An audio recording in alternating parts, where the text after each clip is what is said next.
Hi, you're Leonard Scott Collins, and I don't want to watch TV.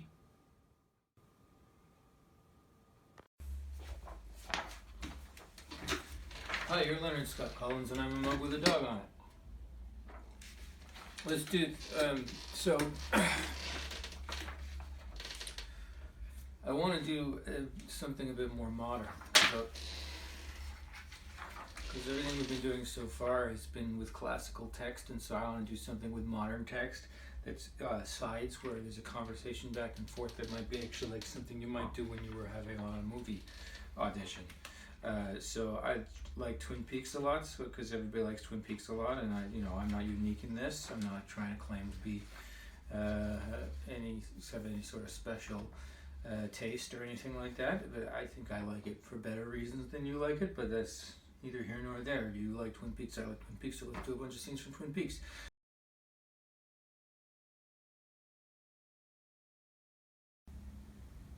Interior. Ben Warren's office. Start close on a projector screen surrounded by darkness. Flickering the silent footage of Ben as a young boy, eagerly witnessing a groundbreaking ceremony. Images of young Ben, Jerry, and their bearded father dance across the screen. Warren Sr. shoves a spade into the ground, unearths the ceremonial soil. All clap and celebrate. Smiles abound. In the background, a large sign proclaims future site of the Great Northern Hotel. It's a sentimental journey back to a simpler time and place. Pulled back from the screen into the darkened office, shades drawn to Ben. Seated in the screen's reflected light, watching his old glory days, sipping from a crystal glass. A nearly empty bourbon bottle beside him. Cigar smoke snaking up through the projector's beam. Then, quietly at first, eyes fixated upon the screen, Ben recites. Now is the winter of our discontent. Mid glorious summer by the sun of York, and all the clouds that lowered upon our house in the deep bosom of the ocean bury it. Now are our brows hung with victorious wreaths, our bruised arms hung up for monuments, our stern alarms changed to merry meetings, our dreadful marches to delightful measure.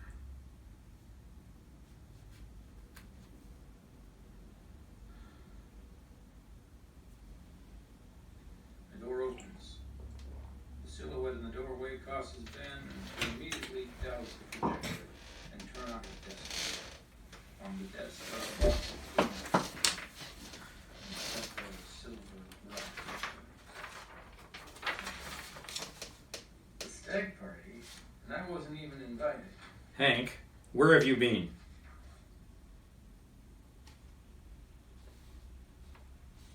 Ben, I've got an absolutely killer schedule. Do you know what I've been through the last few days?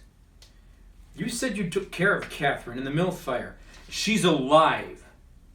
And as you might imagine, not happy about it. Through extortion and trickery, she's now managed to cheat me out of both Ghostwood and the mill. And there's the small matter of my being arrested for the killing of Laura Palmer, a real business enhancer. On top of which, my trusted solicitor, the late Leland Palmer, turns out to be a homicidal lunatic. Ben's eyeline is drawn to a Laura's picture on his desk. He grows somber. Tough week, Ben. Do you think the furniture in this office is adequately arranged? I've been toying with the notion that if one could find the proper spatial relationship between all objects in a given space, it could create a resonance, the benefits of which to the individual dwelling in that space could be extensive and far-reaching. Help me move this desk, would you?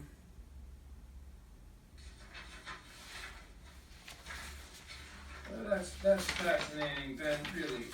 Listen, though. What we have to do now is talk about one of my jacks. Jacks, yes? One-eyed Jacks. Uh-huh. Here's how it is, Ben. You're out.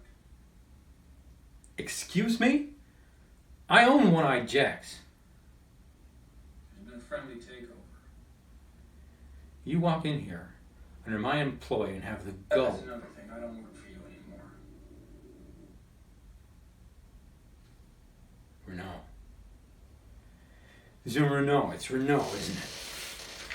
Hank, that man is a psychopath. You're dancing with the devil. Ben, you're a nut. You think I'm gonna sit here and take this lying down? Life has changed. Listen to me when I tell you this. This is how it's gonna be. Don't patronize me, you goon. Hank steps forward. You've been a long look. A Hank special. The room's power shifts. Look at you. You're a mess. You screwed up, boss man. You're out, Ben.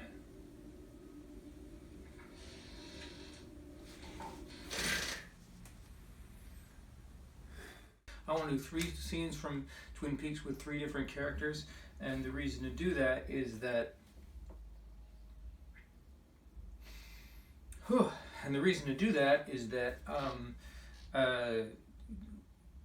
you only ever get to see on film and television one actor play one character, unless it's like a special movie where they play themselves when they're older, you know, or like they play their own girlfriend or something, and then it's part of the gimmick. But like actors are versatile, right? Like you can play a lot of different people, and so on stage how it works is that you do a funny voice or a different block, or you put on a new hat or something or stupid, and then you're a new person, and you can be more than one person on stage, swapping out all the time, but that's not what I want to do today. I've done that a lot on stage, and it's fun.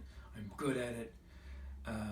But what I want to do is, over the course of the next, like, say 2 weeks, do 3 different scenes with 3 different characters from Twin Peaks, and do them all more or less as myself. Just spend some time relaxing into each piece of text, work with it, bring out what needs to come out, develop the scenes, and then the last video in this series will be a video of all 3 scenes together with minimal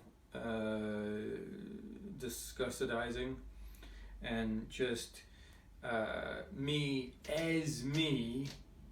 as Dale Cooper, Ben Horn, and Judge What's His Name, and then you can see there'll be differences. Maybe, hopefully, we'll see if the characters are different characters, but you can see that it's perfectly cromulent that any of those guys could have been me, right? Like David Lynch cast other people, but he could have cast me.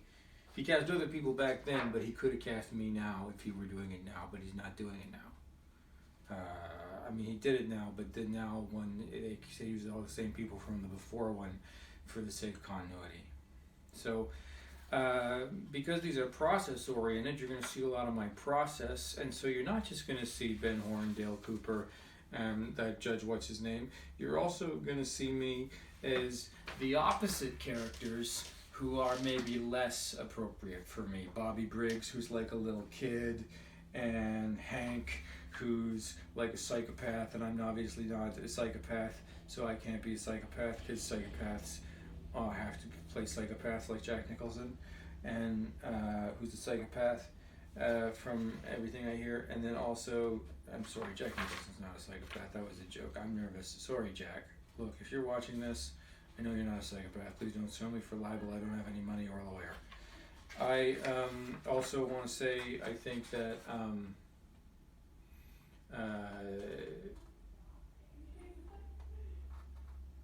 I can't remember the name of the other character, but he's like a big character. Anyway, so what I'm going to do is I'm going to read this slowly, and give, I'm going to be Ben, but in this reading I'm going to be Ben and Hank. And then you're going to see this reading, and then you're also going to see how it's broken up between this reading, and then I'll play this reading back on a tape, and then I'll be acting with myself. I can put a lot of space in here after Ben's lines, before Hank's lines, because then I can just tighten it up in the edit. And I don't know, I think that's something people do for on film and television, is they leave space between each other's lines for the editor, and then it feels awkward in the reading but then looks good on screen, because the editor should remember to take out that extra space, except he didn't remember to take out the extra space in Lord of the Rings, which was why Lord of the Rings is so long. There's other space between the dialogue the editor obviously forgot to take out. I usually ignore stage directions, but today I'm going to read them. I don't know why.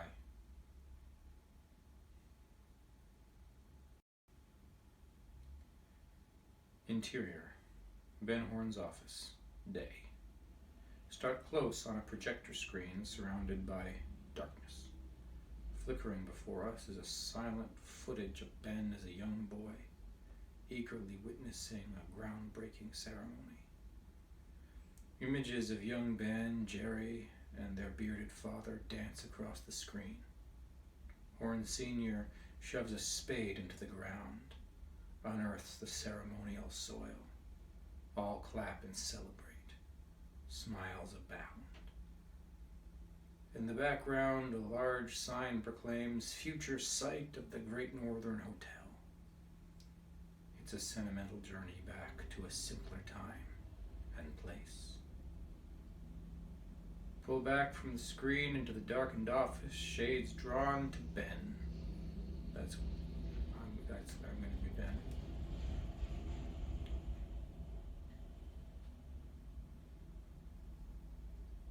Pull back from the screen into the darkened office, shades drawn to Ben. Seated in the screen's reflected light, watching his old glory days, sipping from a crystal glass. A nearly empty bourbon bottle beside him.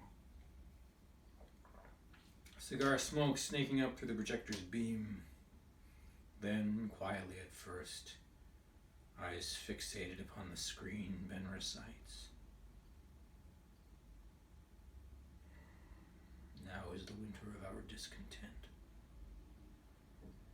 made glorious summer by the sun of York. And all the clouds that lowered upon our house in the deep bosom of the ocean buried.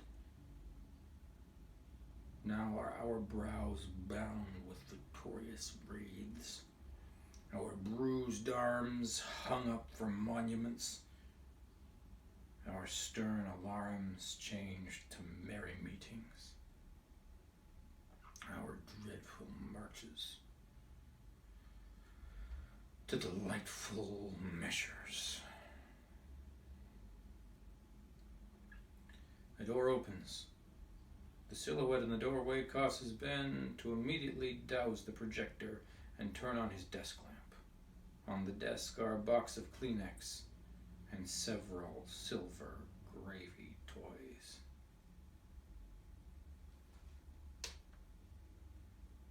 And several silver gravity toys. Hank enters. The stag party? I wasn't even invited. That can't be Hank's accent. The stag party? And I wasn't even invited. Hank, where have you been? Ben, I've had an absolutely killer schedule. Do you know what kind of hell I've been through in the last few days? You said you took care of Catherine in the mill fire. She's alive, and as you might imagine, not happy about it. Through extortion and trickery, she's now managed to cheat me out of both Ghostwood and the mill, and then there's the small matter of my being arrested for killing Laura Palmer.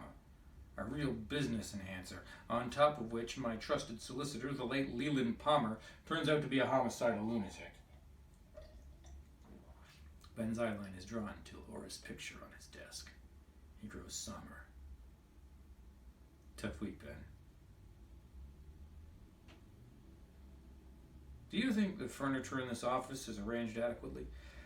I've been toying with the notion that if one could find a proper spatial relationship between all the objects in a given space, it could create a resonance that the benefits of which to the individual dwelling in that space could be extensive and far-reaching. Help me move the desk, would you? Well, that's fascinating, Ben. Really. Listen, though. What we have to do now is talk about One-Eyed Jacks. Jacks, yes, One-Eyed Jacks, Here's how it is, Ben. You're out. Excuse me? I own One-Eyed Jacks. There's been a friendly takeover.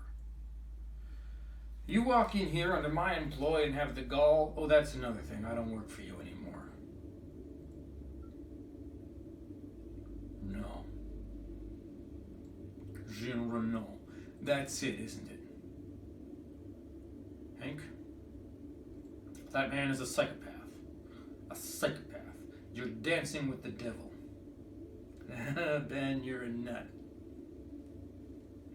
You think I'm going to sit here and take this lying down? Ben, life has changed. Listen to me when I tell you this. This is how it's going to be. Don't patronize me, you goon. Hank steps forward and gives Ben a long look. Hank's special. The room's power shifts. Look at you. You're a mess. You screwed up, boss man. You're out, Ben.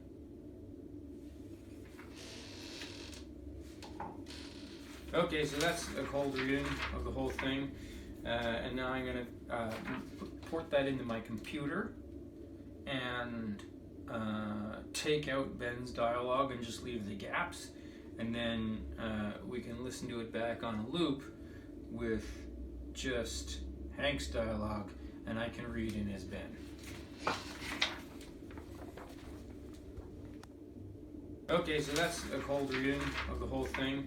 And now I'm going to port that into my computer and take out Ben's dialogue and just leave the gaps. And then we can listen to it back on a loop with just Hank's dialogue, and I can read in as Ben.